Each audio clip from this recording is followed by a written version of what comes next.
Hi friends, welcome to Sam institute daily current affairs. August 5, 2024 నాటి current affairs మనం discuss చేద్దామండి. మరి August 5, 2024 నాటి కరెంట్ అఫైర్స్ మనం చూసినట్లయితే హెడ్లైన్ చూసినట్లయితే 69వ శోభా ఫిల్మ్ఫేర్ అవార్డ్ సౌత్ 2024. సో ఈ అవార్డులని ప్రదానం చేయడం జరిగింది హైదరాబాద్ నగరంలో. సో మనకి వాటిపైన ఉన్నటువంటి అంశాలు చూద్దామండి. సో WHG-02 అనే పేరుతో ఒక శాటిలైట్ను, ఒక ఉపగ్రహాన్ని చైనా విజయవంతంగా పంపించింది. ఈ శాటిలైట్ ఎందు గురించి పంపించారు ఏంటో చూద్దామండి. అండ్ నెక్స్ట్ వచ్చేసి మండలి వెంకట కృష్ణారావు స్మారక మండలి స్మారక పురస్కారాన్ని అందించడం జరుగుతుంది 2024కి. ఎవరికి అందించారో చూద్దామండి. అండ్ బ్రహ్మపుత్ర నదిపై భారీ జల విద్యుత్ కేంద్రాన్ని ఏర్పాటు చేస్తున్నట్లు మనకి ఆస్ట్రేలియా దేశం ఒక రిపోర్ట్ను విడుదల చేయడం జరిగింది. దానికి సంబంధించిన విశేషాలు చూద్దాం. ఒలింపిక్స్లో 14వ పథకం సొంతం చేసుకున్నటువంటి కేతి లెడకి మరి ఒక స్విమ్మర్. వారికి సంబంధించిన విశేషాలు చూద్దామండి. ఒలింపిక్స్లో పసిడి సాధించినటువంటి నోవాక్ జోకోవిచ్ మన టెన్నిస్ క్రీడాకారుడు తన కళ నెరవేరినట్టు ప్రకటించడం జరిగింది. ఆ క్రమం చూద్దాం. అండ్ పురుషుల ఏషియా T20 కప్ 2025ని ఎక్కడ నిర్వహించబోతున్నారు లాంటి అంశాలు చూద్దామండి. ఇవి మనకి 5 ఆగస్టు 2024లో ఉన్నటువంటి కరెంట్ అఫైర్స్ హెడ్లైన్స్ అండి. ఇప్పుడు మనం చూద్దామండి. ఇక్కడ 69th ఫిల్మ్ఫేర్ అవార్డ్స్. మరి ఫిల్మ్ఫేర్ అవార్డ్స్కి ఎంతో ప్రాముఖ్యత మనకు ఉంటుంది. ఒకప్పుడు ఫిల్మ్ఫేర్ అవార్డ్స్ అంటే ముంబైలో కొన్ని ప్రాంతాలు జరిగేది. మరి ఈసారి ఫిల్మ్ఫేర్ అవార్డులో దక్షిణ భాగం ఫిల్మ్ఫేర్ అంటే దక్షిణ భాగం అంటే కర్ణాటక, మలయాళం అంటే కన్నడ సినిమాలు, మలయాళం సినిమాలు, తమిళ సినిమాలు, ఈ సినిమాలకు గాను సౌత్ ఫిల్మ్ఫేర్ అవార్డ్స్ని ఈసారి స్పాన్సర్షిప్ చేస్తున్నటువంటి సంస్థ వచ్చేసి శోభా అని ఒక సంస్థ, ఈ శోభా అని ఒక ప్రైవేట్ సంస్థ దీన్ని స్పాన్సర్షిప్ చేస్తున్న క్రమంలో మరి 69వ శోభా ఫిల్మ్ఫేర్ అవార్డ్స్ సౌత్ 2024 పేరుతో నిర్వహించడం జరిగింది కార్యక్రమాన్ని. ఇది ఎక్కడ నిర్వహించడం జరిగిందంటే ఇది హైదరాబాద్ నగరంలో నిర్వహించడం జరిగిందండి. ఇందులో మన ప్రధానమైన చూసినట్లయితే ఇక్కడ ఉత్తమ చిత్రంగా బెస్ట్ ఫీచర్ ఫిల్మ్ అవార్డు, ఉత్తమ చిత్రంగా వచ్చినటువంటి అవార్డు ఏదంటే బలగం సినిమా అండి. అంటే ఇక్కడ పర్టికులర్గా తెలంగాణ ప్రాంతంలో పర్టికులర్గా తెలుగు ప్రాంతంలో ఇక తెలంగాణ ప్రాంతంలో ఒక కుటుంబ విలువలపైన, కుటుంబ సంబంధించినటువంటి ఒక అంశాలపైన ఒక ప్రధానంగా తీసుకొని ఆ యొక్క భావోద్వేగాలని ఆ విధంగా పంచుకోవడంలో కానివ్వండి ఒక గొప్ప సినిమాగా నిలిచింది బలగం సినిమా. ఎన్నో అంతర్జాతీయ అవార్డులు కూడా పొందినటువంటి సినిమా మరి బలగం సినిమా. మరి అలాంటి బలగం సినిమాకి ఉత్తమ చిత్రం అవార్డు రావడం జరిగిందండి, ఉత్తమ బెస్ట్ ఫీచర్ ఫిలిం. మరి దీనికి బలగం సినిమాకి దర్శకుడిగా పనిచేసినటువంటి మరి ఫస్ట్ డైరెక్టర్ అంటే మొదటిసారిగా ఈ సినిమాకు అంటే సినిమా రంగంలో అంటే చలనచిత్ర రంగంలో ఒక సినిమాకి ఫస్ట్ టైం కూడా ఇతనే అంటే డైరెక్టర్గా చేశాడు. అంటే ఒక సంబంధించినటువంటి తొలి సినిమా అన్నమాట దర్శకుడిగా కూడా. ఏది వేణు ఎల్దండి. వేణు ఎల్దండి వీరు ఒక ఉత్తమ దర్శకుడు అవార్డు అనేది రావడం జరిగింది. వీరు జబర్దస్త్లో ఒకప్పుడు చాలా అంటే జబర్దస్త్ కార్యక్రమం ద్వారా కూడా చాలా ఫేమస్ అయినటువంటి ఒక నటుడుగా వేణు ఎల్దండి దర్శకుడుగా అరంగేట్రం వేస్తూ మరి ఒక ఉత్తమ దర్శకుడు అవార్డుని కూడా పొందడం జరిగింది. బలగం సినిమాలో దర్శకత్వం వహించినందుకు గాను ఉత్తమ దర్శకుడు అవార్డు వచ్చింది. అండ్ ఉత్తమ నటుడు అవార్డు అండి మరి నేచురల్ స్టార్ నాని దసరా సినిమాకు గాను ఉత్తమ నటుడు అవార్డు రావడం జరిగింది. మరి ఉత్తమ నటి మన మహానటి సినిమా మహానటికి నటి ఆమెనే మహానటి అనే సినిమాలో కూడా మరి జాతీయ నటి అవార్డు జాతీయ సంబంధించినటువంటి ఒక నటి అవార్డు పొందడం జరిగింది కీర్తి సురేష్ గారు. మరి నాని సినిమా నాని కూడా అంతేనండి. మరి నాని గారు కూడా మరి జెర్సీ సినిమా కూడా జాతీయ స్థాయికి అవార్డుకి వెళ్ళడం జరిగింది. మరి ఉత్తమ నటి అవార్డు ఇక్కడ కీర్తి సురేష్ దసరాలో నటన గాను రావడం జరిగింది. ఇక్కడ ఇంపార్టెంట్గా చూసినట్లయితే ఇక్కడ మరి ఉత్తమ చిత్రం అంటే క్రిటిక్స్ అంటే ఇక్కడ ఏంటంటే విమర్శకుల ప్రశంసలు ఎవరికైతే వస్తాయో వాళ్ళని క్రిటిక్స్ అని చెప్పేసి అంటాం. మరి ఉత్తమ చిత్రం క్రిటిక్స్ అవార్డు బేబీ అంటే సాయి రాజేష్ దర్శకత్వంలో వచ్చినటువంటి బేబీ సినిమా ఒక సంబంధించినటువంటి ప్రేమ నేపథ్యంలో ఒక విభిన్నమైన కోణాన్ని ఆ విధంగా ఆవిష్కరించినటువంటి సినిమా మనకి బేబీ సినిమా, దానికి రావడం జరిగింది ఉత్తమ చిత్రం క్రిటిక్స్ అండి. ఉత్తమ నటి క్రిటిక్స్ మరి బేబీ సినిమాలో ఒక కథానాయక పాత్ర పోషించినటువంటి వైష్ణవి చైతన్యకి ఒక సంబంధించినటువంటి అవార్డు రావడం జరిగింది. మరి ఉత్తమ నటుడు క్రిటిక్స్ మరి నవీన్ పులిశెట్టి మిస్టర్ పులిశెట్టి మరి అనుష్క ఒక నగర నాయక అయినటువంటి ఒక అనుష్కతో కలిసి నటించడం జరిగింది నవీన్ పులిశెట్టి. మరి గతంలో జాతిరత్నాలు లాంటి సినిమాలో కూడా నటించడం జరిగింది నవీన్ పులిశెట్టి. వారు ఇక్కడ ఉత్తమ నటుడు క్రిటిక్స్ చేత ఈ అవార్డు అనేది రావడం జరిగింది. అండ్ నెక్స్ట్ వచ్చేసి బలగం సినిమాలో చూసిన ఇప్పుడు బలగం సినిమా ఉత్తమ చిత్రం అవార్డు వచ్చింది. బలగానికి దర్శకుడుగా వహించినటువంటి వేణు ఎల్దండికి ఉత్తమ దర్శకుడు. మరి ఇలాంటప్పుడు ఇంకొక బలగం సినిమాకు మరో అవార్డు వచ్చిందండి, ఉత్తమ సహాయ నటి అవార్డు. సో రూపలక్ష్మి బలగంలో ఒక పాత్ర పోషించినటువంటి, ఒక సిస్టర్ పాత్రను పోషించినటువంటి రూపలక్ష్మికి గారికి బలగంలో ఉత్తమ సహాయ నటి ఆ సినిమాకు గాను ఉత్తమ సహాయ నటి అవార్డు మొత్తం మీద ఈ శోభా ఫిలింఫేర్ అవార్డ్స్ 69వ అవార్డులలో రావడం జరిగిందనమాట. సో మరొక విషయం ఉందండి, ఉత్తమ సహాయ నటుడు అవార్డు మనకి సో ప్రముఖ హీరో అయినటువంటి మనకి రవితేజ. సో మరి త్వరలో మిస్టర్ బచ్చన్ అనే సినిమా కూడా వస్తుంది, వారి యొక్క కథానాయకుడిగా రవితేజ. సో మరి వాల్తేరు వీర్య, సో మరి అన్నయ్య మెగాస్టార్ చిరంజీవి గారు నటించినటువంటి సినిమా అయినటువంటి వాల్తేరు వీర్యలో వారి యొక్క తమ్ముడి పాత్రను పోషించినటువంటి మన సో రవితేజ గారికి ఉత్తమ సహాయ నటుడు అవార్డు రావడం జరిగింది. అంతేకాకుండా కృష్ణవంశీ దర్శకత్వంలో వచ్చినటువంటి ఒక రంగమార్తాండ సినిమా అండి, రంగమార్తాండ సినిమాకి బ్రహ్మానందం గారికి ఉత్తమ సహాయ నటుడు అవార్డు వచ్చింది. ఇక్కడ విభిన్నమైన విషయం ఎందుకోసం అంటే బ్రహ్మానందం గారు అయితే మనకి ఒక హాస్య నటుడిగా ఎంతో పేరు పొందడం జరిగింది, అత్యధిక సినిమాలు నటించినటువంటి ఒక గొప్ప నటుడిగా బ్రహ్మానందం గారు ఉన్నారు మన తెలుగు వారు. అయితే ఇక్కడ మరొకటి ఏంటంటే రవితేజ గారు, మరి ఎన్నో ప్రముఖ హీరో అతను రవితేజ, వారికి ఉత్తమ నటుడు కాకుండా ఉత్తమ సహాయ నటుడు అవార్డుని ఇక్కడ రవితేజ గారికి వాల్తేరు వీర్య సినిమా నటనకు గాను రావడం జరిగిందనమాట. కాబట్టి ఇలాంటి క్వశ్చన్స్ పైన మనకు అడిగే అవకాశం ఉంటుందండి. ఫిలింఫేర్ అవార్డ్స్ కానివ్వండి, ఈ యొక్క ఫిలింఫేర్ అవార్డ్స్ కానివ్వండి, లేకపోతే ఒక మనకి పర్టికులర్గా చూసినట్లయితే వీటితో పాటుగా నేషనల్ ఫిలిం అవార్డ్స్, ఇప్పుడు నేషనల్ ఫిలిం అవార్డ్స్ పైన కూడా అడుగుతున్నారండి. ఒక్కోసారి జాతీయ సినిమా అవార్డులు కానివ్వండి, నేషనల్ ఫిలిం అవార్డ్స్ కానివ్వండి. సో దాంతోపాటుగా మనకు ఆస్కార్ అవార్డ్స్ అని చెప్పేసి అంటామండి. మనకు ఆస్కార్ అవార్డ్స్కి మరొక పేరు వచ్చేసి అకాడమీ అవార్డులు అంటాం. సో మరి ప్రపంచంలో అత్యున్నతమైనటువంటి సినిమా అవార్డులు, అంతేకాకుండా దాదా సాహెబ్ ఫాల్కే అవార్డులు కానివ్వండి. సో మనకి ఇలాంటి అవార్డ్స్ పైన మనకు సినిమా అవార్డుల పైన సో కాంపిటేటివ్ ఎగ్జామ్స్లలో మనం బిట్స్ని ఎక్స్పెక్ట్ చేయడానికి ఉంటుందండి. నెక్స్ట్ చూద్దాం. ఇక నెక్స్ట్ వచ్చేసి WHG-02 శాటిలైట్ని, ఒక ఉపగ్రహాన్ని, ఒక WHG అండి, HG-02 అని చెప్పేసి పేరుతో ఉన్నటువంటి ఒక శాటిలైట్ని చైనా విజయవంతంగా పంపించిందండి. లాంగ్ మార్చ్ 3B రాకెట్ ద్వారా. లాంగ్ మార్చ్ ఒకసారి ఎగ్జామ్లో అడిగాడు, లాంగ్ మార్చ్ రాకెట్ అనేది ఏ దేశానికి చెందిందని చెప్పేసి అంటాడండి. ఏ దేశానికి చెందిందంటే అది సో చైనా దేశానికి చెందిందే. So long March 3B rocket అనమాట. సో మరి ఇక్కడ WHG-02 శాటిలైట్ చైనా దేశం చెందిన ఈ రాకెట్ని సో మనకి ఇక్కడ ఒక చైనాలో ఉన్నటువంటి జియోకాన్ కేంద్రం అది అంటారు, దాన్ని ఈ జిక్సాంగ్ శాటిలైట్ లాంచ్ సెటర్ నుండి దాన్ని ఒక విజయవంతంగా పంపించడం జరిగింది. ఇప్పుడు మన దగ్గర మన ఇస్రో, మన భారత అంతరిక్ష పరిశోధన సంస్థ ఇస్రో చేత ఒక తయారు చేయబడేటువంటి ఉపగ్రహాలు, ఇస్రో చేత మనకి ఉపగ్రహాలు ఏవైతే ఉంటాయో అవి మనకి మన ఆంధ్రప్రదేశ్లోని తిరుపతి జిల్లా శ్రీహరికోటలో ఉన్నటువంటి సతీష్ ధావన్ స్పేస్ సెంటర్ దగ్గర ఎట్లయితే దాన్ని లాంచ్ చేస్తారో అదేవిధంగా ఇక్కడ వాళ్ళు అక్కడ జిసాంగ్ శాటిలైట్ లాంచ్ సెంటర్లో చైనా వాళ్ళు లాంచ్ చేయడం జరిగింది.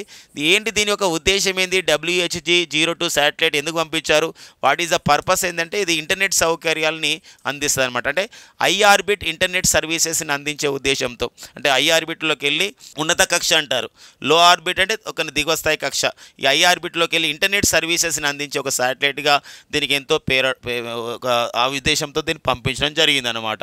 మరి WHG-02 శాటిలైట్కి అబ్రివేషన్ ఏమైనా ఉందంటే ఉందండి, విగ్జింగ్ ఉలియన్ 1 గాంగోయ్ 2 అని చెప్పేసి అంటది, గాంగోయ్ 2 అని చెప్పేసి అంటాం. సో మరి చైనా భాష అలానే ఉంటుందండి. సో విగ్జింగ్ ఉలహెవన్ గంగోయ్ అని చెప్పేసి ఇక్కడ మనకు అంటారు అనమాట. సో ఇది మనకు దానికి సంబంధించినటువంటి అబ్రివేషన్.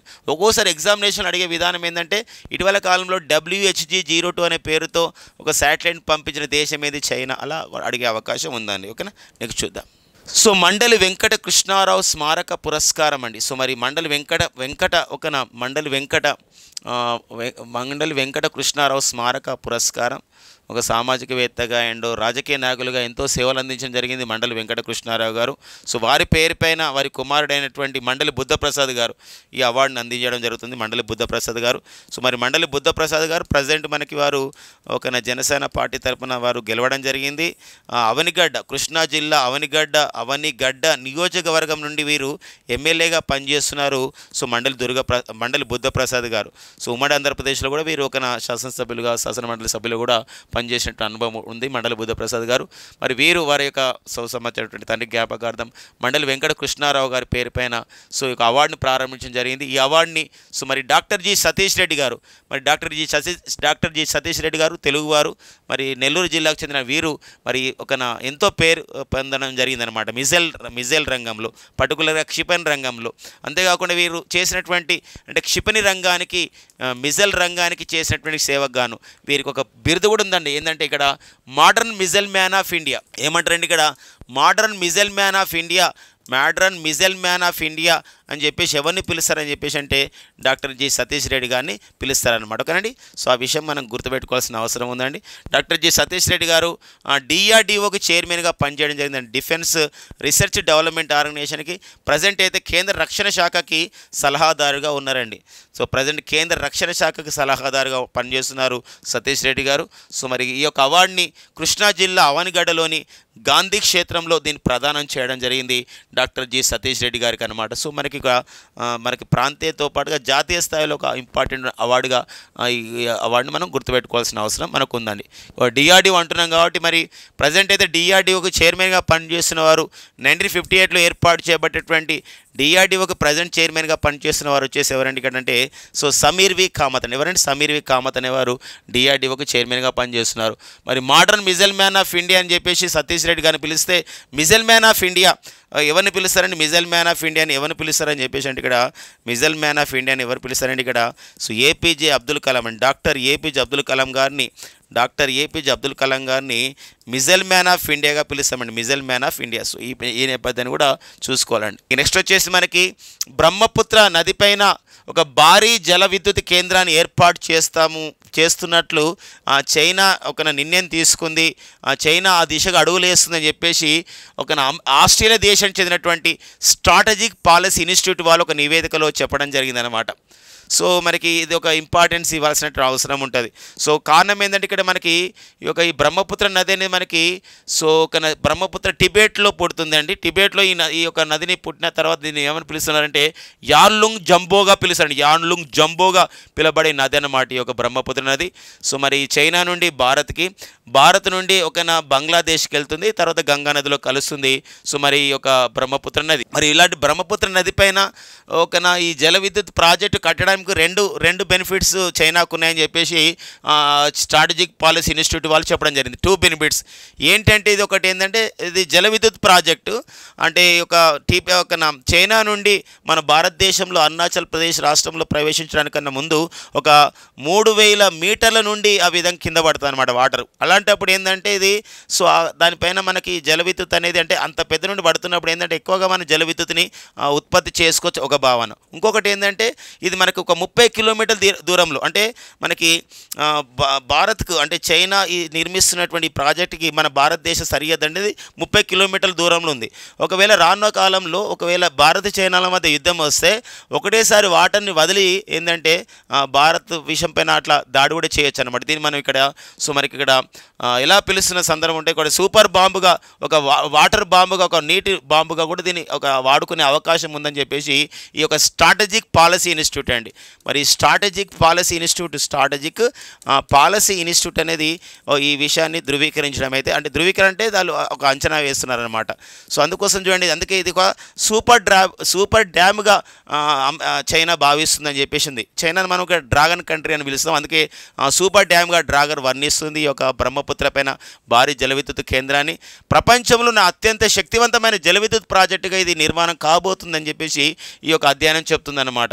సో మరి బ్రహ్మపుత్ర పైన మరి బ్రహ్మపుత్ర మరి నదిపైన భారత్కు చైనాల మధ్య మరి ఏమన్నా ఒప్పందం ఉందా? బ్రహ్మపుత్ర వాటర్ని వినియోగించుకునే విషయంలో అంటే ఉందండి. ఈ ఒప్పందం అనేది 2002లో మొదటిసారిగా జరిగింది. తర్వాత దాన్ని కొంచెం మళ్ళీ రివ్యూ చేయడం జరిగింది. 2008లో మరికొన్ని వాటిని సవరణలు చేయడం జరిగింది. 2013లో 2018లో చివరిసారిగా బ్రహ్మపుత్ర నదిని వాటర్ని వినియోగించుకునే విషయంలో కానివ్వండి, బ్రహ్మపుత్ర నదికి వరదలు వచ్చినప్పుడు సమాచారాన్ని ఇచ్చిపుచ్చుకునే విషయంలో కానివ్వండి 2023లో చివరిసారిగా భారత్ చైనాల మధ్య ఒక ఒప్పందం అనేది జరిగిందనమాట. అంటే ఒప్పందం ప్రకారం ఏంటంటే బ్రహ్మపుత్ర నదికి బాగా వరదలు వస్తున్నాయి చైనాలో. అలాంటప్పుడు ఏంటంటే ఒక మానవీయ దృక్పథంతో ఒక హ్యుమానిటేరియన్తో చైనా వాళ్ళు ఏం చేయాలంటే భారత్కి ఆ సమాచారం ఇవ్వాలి. తద్వారా భారత్లో బ్రహ్మపుత్ర ద్వారా వచ్చే వరదలకి సో ప్రాణ ఆస్తి నష్టాలు మనం తగ్గించుకోవడం జరుగుతుంది అనమాట. ఇది దీని ఉద్దేశం అన్నమాట. ఒకవేళ మరి వీళ్ళు ఈ బ్రహ్మపుత్ర నది పైన మన భారత్కు సరిహద్దుకు ఆవల చైనాలో మరి పెద్ద జల విద్యుత్ కేంద్రాన్ని నిర్మించినట్టయితే వాళ్ళకి శక్తివంతమైన సమర్థవంతమైనటువంటి జల విద్యుత్ ప్రాజెక్ట్ వస్తుంది. చాలా అంతేకాకుండా ఇది ఒక వాటర్ బాంబుగా, నీటి ఒక బాంబుగా వాడుకోవచ్చని చెప్పేసి భావిస్తున్నారు. ఎందుకోసం అంటే యుద్ధం వచ్చిన సందర్భంలోనే సో ఎలాంటి ఇన్ఫర్మేషన్ ఇవ్వకుండా ఒకటేసారి వాటర్ని ఆ డ్యాముల ద్వారా వదిలిరనుకోండి, సో భారత్కు పెను ప్రమాదం జరగబోతుందని చెప్పేసి ఈ నివేదిక యొక్క సారాంశం అండి. ప్రతి పాయింట్ కూడా చాలా ఇంపార్టెంట్గా ఫోకస్డ్గా మనం నేర్చుకోవాల్సిన అవసరం ఉంటుంది. ఓన్లీ ఇది ఒక కరెంట్ జాగ్రత్త అంశంగా కాకుండా భారత్ చైనాల మధ్య జరుగుతున్నటువంటి సంబంధాల ఒక పరంపరగా మనం చెప్పుకోవడానికి ఉంటుందండి. ఓకేనా, నెక్స్ట్ చూద్దాం. సో మరి స్పోర్ట్స్ అప్డేట్లలో ప్రతిరోజు మనం ఒలింపిక్స్ పైన వస్తున్న నేపథ్యం ఉంది. సో మరి ఒలింపిక్స్లలో ఇప్పుడు 14వ పథకం సాధించడం జరిగింది ఇంతవరకు. అంటే ఈ ఒలింపిక్ క్రీడల్లో కాదు, గత కొన్ని ఒలింపిక్ క్రీడల్లో అమెరికా స్విమ్మింగ్ స్టార్ అయినటువంటి సో మరి ఎవరండి వారే కేతీ లెడేకి సో ఒలింపిక్ క్రీడల్లో 14 పథకం సాధించింది. ఈ 14 పథకాల్లో మనకి సో ఇది 9వ స్వర్ణం అండి. ఇది 9వ స్వర్ణం. మిగతాన్ని కూడా బ్రాంజ్, సిల్వర్ అయితే ఇది 9th గోల్డ్ అనమాట.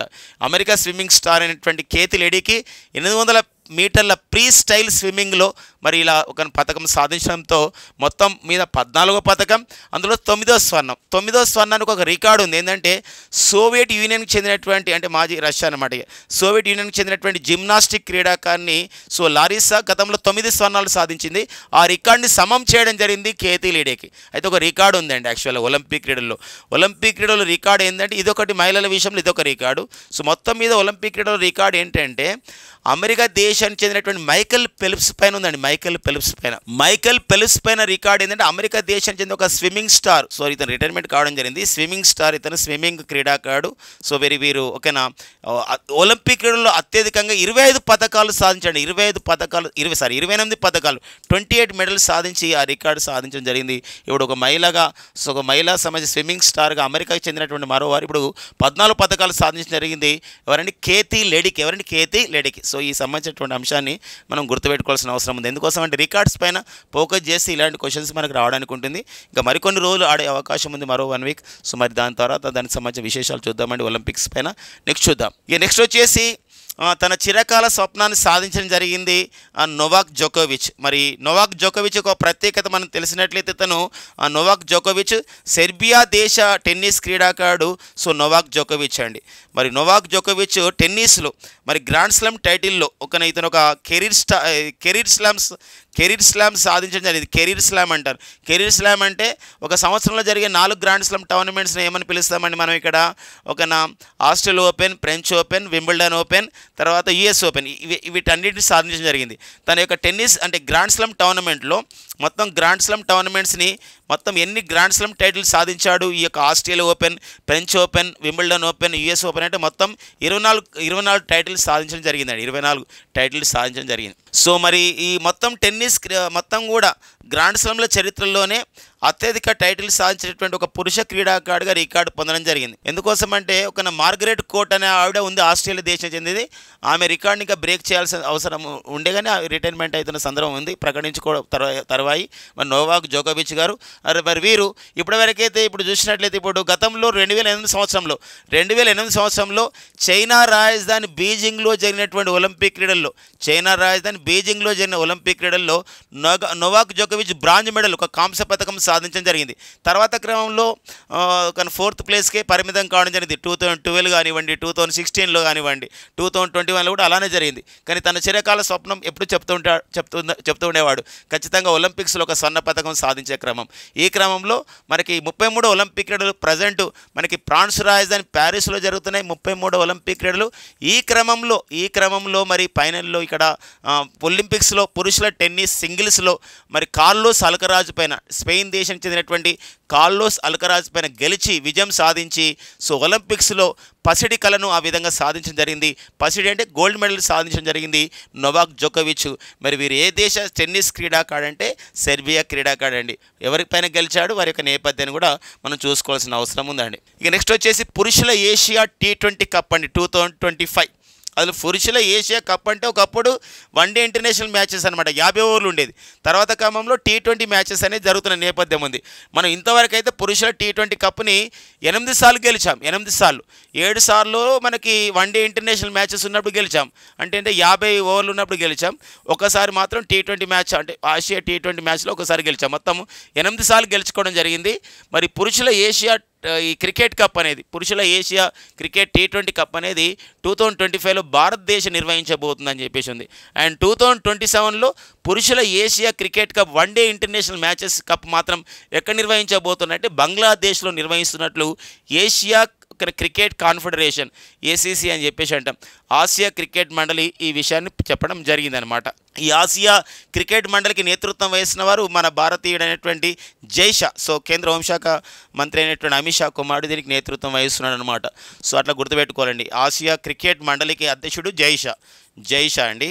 అండ్ భారత క్రికెట్ నియంత్రణ మండలి BCCIకి అధ్యక్షుడు వచ్చేసి మనకి రోజర్ బిన్ని BCCI అధ్యక్షుడు. ICCకి అధ్యక్షుడు వచ్చేసి మనకి ఏంటంటే ఇక్కడ గ్రెగ్ బార్క్లే అనేవారు సో ICCకి అధ్యక్షుడిగా ఉన్నారండి. సో ఇవి మనకు గుర్తుపెట్టుకోవాలి క్రీడా సంఘాలకు అధ్యక్షులు అనమాట. నెక్స్ట్ వచ్చేసి కేంద్ర పెట్రోలియం శాఖ మంత్రి, కేంద్ర పెట్రోలియం సహజవాయు శాఖ మంత్రి, అతని పేరు వచ్చేసి ఎవరండి, హర్దీప్ సింగ్ పూరి అండి. ఎవరండి, హర్దీప్ సింగ్ పూరి.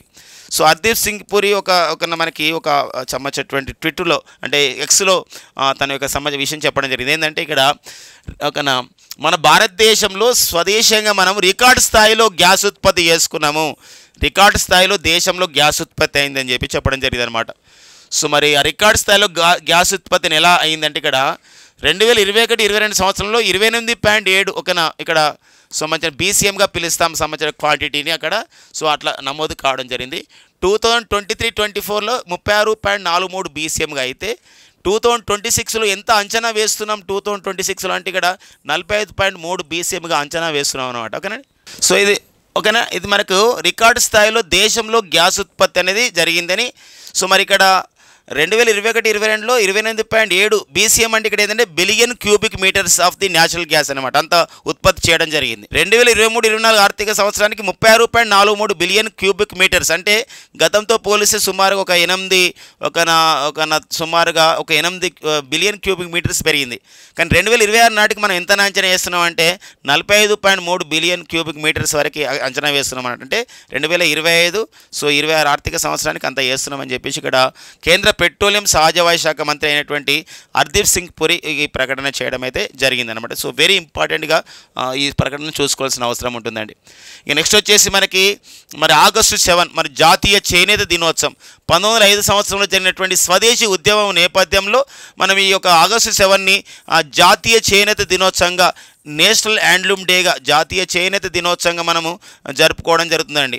మరి ఇలాంటి చేనేత దినోత్సవం సందర్భంగా ఆగస్టు 7న మరొక దినోత్సవం కూడా ఉందండి. ఇదే ఆగస్టు 7న 2021 మనకి జావలిన్ త్రో క్రీడాకారుడైనటువంటి నీరజ్ చోప్రా జపాన్ రాజధాని టోక్యోలో జరిగినటువంటి ఒలింపిక్ క్రీడల్లో సో మనకి జావలిన్ విభాగంలో జావలిన్ త్రోలో సో ఈ త్రో చేసి ఇతను ఒక స్వర్ణ పథకం సాధించడం జరిగింది, గోల్డ్ మెడల్ సాధించడం జరిగింది. ఇది ఒక రికార్డ్ అనమాట. ఈ క్రమంలో ఆగస్టు 7ని జాతీయ జావలిన్ దినోత్సవంగా, జావలిన్ క్రీడా దినోత్సవం కూడా మనం జరుపుకుంటున్నామండి. సో ఈ 2 దినోత్సవాలు ఆగస్టు 7నే జరుగుతున్నాయి. మరి ఇలాంటి క్రమంలో కేంద్ర జౌళి శాఖ ఒక నిర్ణయం తీసుకోవడం జరిగింది.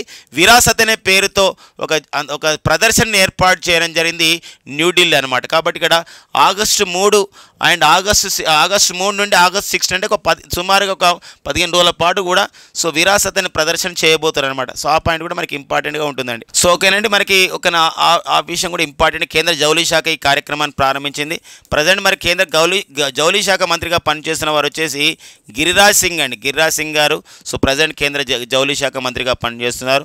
సో మరి గతంలో అయితే మనకు పీయూష్ గోయల్ ఉండేవారు, వారు ప్రజెంట్ కేంద్ర పరిశ్రమలు వాణిజ్య శాఖ మంత్రిగా పనిచేస్తున్నారు అనమాట. సో ఒక్కోసారి అడుగుతాడు విరాసత్ అనే పేరుతో ఒక ప్రదర్శన జరిగింది, ఏంటి దాని ఉద్దేశం ఏంటంటే ఇవన్నీ కూడా మనకి ఇంపార్టెన్స్గా చూసుకోవాల్సిన అవసరం ఉంటుంది. నెక్స్ట్ వచ్చేసి మనకి ఈరోజు ఆగస్టు 5 అండి. మరి ఆగస్టు 5 2019 ఆగస్టు 5 2019 సో మరి జమ్మూ కాశ్మీర్కి సంబంధించినటువంటి ప్రత్యేక హోదా ఇస్తున్నటువంటి ఒక స్పెషల్ స్టేటస్ ఇస్తున్నటువంటి 370 ఆర్టికల్ని ఒక పార్లమెంట్ ద్వారా రద్దు చేసిన రోజు అనమాట. ఇది అమల్లోకి వచ్చింది 2019 అంటే జమ్మూ కాశ్మీర్ పునర్వ్యవస్థీకరణ చట్టం అమల్లోకి వచ్చింది 2019 అక్టోబర్ 31. సో మనకి ఓకేనా అక్టోబర్ 31 మనకి ఓకేనా సర్దార్ వల్లభాయ్ పటేల్ గారి జయంతి జాతీయ ఐక్యత దినోత్సవం సందర్భంగా అమలులోకి తీసుకొచ్చారు. కానీ ఆగస్టు 5, 2019 పార్లమెంట్ ద్వారా దీన్ని రద్దు చేయడం జరిగింది. ఇలాంటి క్రమంలో జమ్మూ కాశ్మీర్లో 370 రద్దుకు 5 సంవత్సరాలు అవుతున్న నేపథ్యమైంది. సో మరి అక్కడ జమ్మూ కాశ్మీర్లో ఎన్నో పరిణామాలు చోటులో చేయడం జరిగింది. జమ్మూ కాశ్మీర్ ఈరోజు జిఐ ట్యాక్స్ ప్రొడక్ట్స్ కొన్నిటిని ప్రకటించడం జరిగింది. కాశ్మీరీ వాల్నట్స్ కానివ్వండి, కాశ్మీరీ కార్పెట్స్ కానివ్వండి, జమ్మూ కాశ్మీర్ నుండి కొందరు అంతర్జాతీయ క్రీడాకారులు కూడా వచ్చారని చెప్పేసి ఇక్కడ సో ప్రభుత్వం ప్రకటించిన నేపథ్యం. అంతేకాకుండా జమ్మూ కాశ్మీర్లో మనకి రియాసి జిల్లాలో ఇక్కడ ఒక లిథియం నిల్వలు, జమ్మూ కాశ్మీర్లోని రియాసి జిల్లాలో లిథియం నిల్వలు కూడా గుర్తించడం జరిగిందండి. మన భారతదేశంలో జమ్మూ కాశ్మీర్తో పాటు రాజస్థాన్, కర్ణాటకలో కూడా లిథియం నిల్వలు గుర్తించడం జరిగింది. ఒక క్రిటికల్ మినరల్స్గా పేరొందినటువంటి ఈ యొక్క లిథియం నిల్వలు అన్నమాట. అంతేకాకుండా జమ్మూ కాశ్మీర్లో మరి చినాబ్ నది పైన ప్రపంచంలోనే అతిపెద్ద అతి ఎత్తైనటువంటి 359 మీటర్ల ఎత్తైనటువంటి, అంటే నదికి 359 మీటర్ల ఎత్తైనటువంటి ఒక రైల్వే బ్రిడ్జ్ని కూడా నిర్మాణం చేయడం జరిగిందనమాట ఇలాంటి క్రమంలో. అంతేకాకుండా గత 2 సంవత్సరాల్లో జమ్మూ కాశ్మీర్కి జాతీయ మరియు అంతర్జాతీయ పర్యాటకులు జమ్మూ కాశ్మీర్కి 2.5 కోట్ల మంది పర్యాటకులు కూడా వచ్చినట్లు కూడా సో ప్రకటించడం జరిగింది కేంద్ర ప్రభుత్వం. అంతేకాకుండా జమ్మూ కాశ్మీర్లో ఒక పర్పుల్ రివల్యూషన్ ద్వారా, ఈ యొక్క ఆహార పంటల సంబంధించిన పర్పుల్ రివల్యూషన్ ద్వారా, సుగంధ ద్రవ్యాల రివల్యూషన్ ద్వారా లావెండర్ సాగును చేయడం జరిగింది డోడా జిల్లా బదర్వా అనే ప్రాంతంలో అని చెప్పేసి మనం చెప్పుకోవచ్చు అనమాట. జమ్మూ కాశ్మీర్లో పరిణామాలపైన మనకు రానున్నటువంటి పోటీ పరీక్షల్లో ఖచ్చితంగా అడుగుతున్న నేపథ్యం ఉంది. ఈ మధ్య కాలంలో జమ్మూ కాశ్మీర్లో కొందరు ఉగ్రవాదులు చొరబడ్డారని చెప్పేసి మన భారత సైన్యం భావించి ఒక 55 మంది ఉగ్రవాదులు చొరబడ్డారు మన జమ్మూ కాశ్మీర్లో అని చెప్పేసి సో వారిని ఆ విధంగా అంతమొందించడానికి మన భారత సైన్యం ఒక కార్యక్రమాన్ని కూడా ప్రారంభించడం జరిగింది. ఆ కార్యక్రమానికి ఆపరేషన్ సర్పవినాష్ 2.0 అనే కార్యక్రమంతో ఆ కార్యక్రమాన్ని కూడా నిర్వహిస్తున్నటువంటి క్రమం. అంతేకాకుండా మరి 10వ అంతర్జాతీయ యోగా దినోత్సవం మరి ఒక అంతర్జాతీయ యోగా దినోత్సవాన్ని సో మనకి ఈ సంవత్సరంలోనే 2024లో జూన్ 21న అంతర్జాతీయ యోగా దినోత్సవాన్ని భారత ప్రధాని నరేంద్ర మోడీ గారు జమ్మూ కాశ్మీర్లోని శ్రీనగర్లో ఉన్నటువంటి షేర్-ఏ కాశ్మీర్ అంతర్జాతీయ మైదానంలో అక్కడ జరుపుకోవడం జరిగింది. ఇదొకటి గర్వకారంగా చెప్పుకోవచ్చు. అంతర్జాతీయ యోగా దినోత్సవానికి వేడుక ఈసారి ఏమైందంటే మనకి శ్రీనగర్ జమ్మూ కాశ్మీర్లోని శ్రీనగర్ అనేది కావడం జరిగిందనమాట. ప్రజెంట్ అయితే జమ్మూ కాశ్మీర్కి లెఫ్టినెంట్ గవర్నర్గా పనిచేస్తున్నటువంటి వారు ఎవరంటే ఇక్కడ మనోజ్ సిన్హా గారు జమ్మూ కాశ్మీర్ లెఫ్టినెంట్ గవర్నర్గా పనిచేస్తున్నటువంటి నేపథ్యం అనమాట. ఓకేనండి, నెక్స్ట్ కరెంట్ పేపర్ చూద్దాం. సో మరి ఐఐటి ఖరగ్పూర్ చేత గౌరవ డాక్టరేట్ పొందడం జరిగింది సుందర్ పిచాయ్. సో ఎవరండి సుందర్ పిచాయ్? వీరంటే గతంలో ఐఐటి ఖరగ్పూర్లో విద్యను అభ్యసించడం జరిగింది. మన భారతదేశంలో సో మరి సాంకేతిక విద్యలో ప్రపంచ స్థాయి ఒక సంస్థ ఉందంటే అవి ఐఐటీలు అని చెప్పుకోవచ్చు. ఇలాంటి ఐఐటి సంస్థలు 23 ఐఐటీలు ఉంటే మరి ఖరగ్పూర్ ఐఐటి అనేది ఒక మొదటి స్థానంలో మొదటిగా ప్రారంభించబడేటువంటి ఐఐటి. ఇదే ఐఐటిలో 1993 సంవత్సరంలో మరి మెకానికల్ ఇంజనీరింగ్ పట్టా పొందడం జరిగింది. కెమికల్ ఇంజనీరింగ్ పట్టా పొందడం జరిగింది సుందర్ పిచాయ్ గారు. మరి సుందర్ పిచాయ్ గారు ప్రజెంట్ మరి వారు గూగుల్ అనే సంస్థకి, ఒక పెద్ద సంస్థకి చీఫ్ ఎగ్జిక్యూటివ్ ఆఫీసర్గా పనిచేస్తున్నటువంటి వారు ఎవరండి మరి సుందర్ పిచాయ్ అనమాట. సో వీరు మరి గౌరవ డాక్టర్ ఆఫ్ ది సైన్స్ డిగ్రీని 2023 సంవత్సరానికి 69వ కన్వకేషన్లో స్నాతకోత్సవంలో ప్రకటించారు. కానీ వీరు ఈ కార్యక్రమాన్ని రాలేకపోయారు. కానీ మనకి ఇక్కడ అమెరికాలోనే వీరు ఈ అవార్డుని ఈ సంవత్సరం డాక్టరేట్ని మనకు ఐఐటి ఖరగ్పూర్ వాళ్ళు అందించడం జరిగిందనమాట. అలాంటి క్రమం మరి కాబట్టి ఇటీవల కాలంలో గూగుల్ CEO అయినటువంటి మన భారతీయుడు అయినటువంటి సుందర్ పిచాయ్కి గౌరవ డాక్టరేట్ ఆఫ్ ది సైన్స్ డిగ్రీని ఏ ఐఐటి అందించిందంటే ఐఐటి ఖరగ్పూర్. సో మరి నా విషయం గుర్తుపెట్టుకుంటూ మరి గూగుల్ సంస్థ ఎప్పుడు ఏర్పాటు చేయబడింది అంటే అమెరికా కేంద్రంగా ఏర్పాటు చేయబడింది. కాలిఫోర్నియాలో ఏర్పాటు చేయబడింది. సెప్టెంబర్ 4, 1998లో ఏర్పాటు చేయబడింది. గూగుల్ సంస్థ వ్యవస్థాపకులు వచ్చేసి ఇక్కడ ఎవరంటే ఇక్కడ పేజ్ అండ్ బ్రిన్ అనే వాళ్ళు గూగుల్ సంస్థను ఏర్పాటు చేయబడడం అనేది జరిగిందన్నమాట. కాబట్టి ఎవరైనా గౌరవ డాక్టర్ పొందినప్పుడు అడిగే అవకాశం అనేది ఖచ్చితంగా ఉంటుందండి. గతంలో కూడా ఇప్పుడు మనం ఉస్మానియా విశ్వవిద్యాలయం నుండి సో మరి మనకు భారత సుప్రీంకోర్టు మాజీ ప్రధాన న్యాయమూర్తి అయినటువంటి జస్టిస్ ఎన్వి రమణ గారు పొందడం జరిగింది. అలాంటి నేపథ్యాన్ని ఉంటుంది కాబట్టి గుర్తుపెట్టుకోవాల్సిన అవసరం ఉంటుంది. ఇక నెక్స్ట్ వచ్చేసి మనకి వరల్డ్ ఎకనామిక్ ఫోరం ప్రపంచ ఆర్థిక వేదిక, మరి వరల్డ్ ఎకనామిక్ ఫోరం ప్రపంచ ఆర్థిక వేదిక పిలుస్తున్నాం. మరి 1971లో ఏర్పాటు చేయబడినటువంటి సంస్థ, క్లాస్ స్క్వాబ్తో అనే వ్యక్తితో ఏర్పాటు చేయబడేటువంటి సంస్థ. అంటే ఇక్కడ పెట్టుబడుల ఆకర్షణకి, పెట్టుబడులకి ఆ విధంగా ఒక సంబంధించి ఒక డయాస్గా ఆకర్షించడానికి ఒక డయాస్గా, ప్రమోట్ చేయడానికి ఒక డయాస్గా ఉండింది ప్రపంచ ఆర్థిక వేదిక. ప్రతిసారి కూడా ప్రపంచ ఆర్థిక వేదిక సమావేశం అనేది స్విట్జర్లాండ్లోని దావోస్ నగరంలో జరుగుతుంది. ఇలాంటి సంస్థ ఒక నివేదిక విడుదల చేయడం జరిగింది, travel and tourism development index 2024 పేరుతో. అంటే ఇక్కడ ట్రావెల్ చేయడం, దాంతోపాటుగా పర్యాటకం అభివృద్ధి కావడం అనేది. దీంట్లో మనం చూసినట్లయితే ఇప్పుడు మొత్తము 119 దేశాలకి ఈ నివేదికను వరల్డ్ ఎకనామిక్ ఫోరం అనే సంస్థ విడుదల చేయడం జరిగింది. ఈ సంస్థ విడుదల చేసినటువంటి నివేదిక ప్రకారం అమెరికా మొదటి స్థానం ఉండగా, స్పెయిన్ రెండో స్థానం ఉండగా, జపాన్ మూడో స్థానం ఉందన్నమాట మొత్తము. మరి వాట్ అబౌట్ అవర్ ఇండియా, మన భారతదేశం ఎన్నో స్థానంలో ఉందంటే 39వ స్థానం నిలవడం జరిగింది. సో మరి 14.3 మిలియన్ల అంతర్జాతీయ పర్యాటకులు మన భారతదేశానికి వచ్చారని చెప్పేసి వరల్డ్ ఎకనామిక్ ఫోరం అనే సంస్థ తెలియజేయడం జరుగుతుందన్నమాట. సో ఈ పాయింట్ మనకి ఇంపార్టెంట్గా ఉంటుందండి. సో మనకి భారతదేశంలో పర్యాటక రంగానికి ఊతమిచ్చే ఉద్దేశంతో ఎన్నో పర్యాటక కార్యక్రమాలు ప్రారంభమవుతున్నాయి.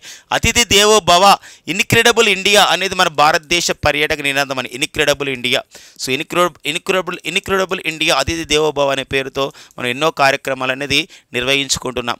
ప్రజెంట్ అయితే మన కేంద్ర పర్యాటక శాఖ మంత్రి, union tourism and culture minister, కేంద్ర పర్యాటక మరియు సాంస్కృతిక శాఖ మంత్రిగా పనిచేస్తున్న వారు గజేంద్ర సింగ్ షెకావత్ అండి. ఎవరండి? గజేంద్ర సింగ్ షెకావత్ గారు పనిచేస్తున్నారు. గతంలో గజేంద్ర సింగ్ షెకావత్ గారు వారు ఒక జలశక్తి శాఖ మంత్రిగా ఉండేవారు. ప్రజెంట్ అయితే కేంద్ర పర్యాటక మరియు సాంస్కృతిక శాఖ మంత్రిగా పనిచేస్తున్న నేపథ్యం అన్నమాట. మరి ప్రజెంట్ కేంద్ర జలశక్తి శాఖ మంత్రిగా ఎవరు పనిచేస్తున్నారంటే సిఆర్ పాటిల్ గారు పనిచేస్తున్నారు.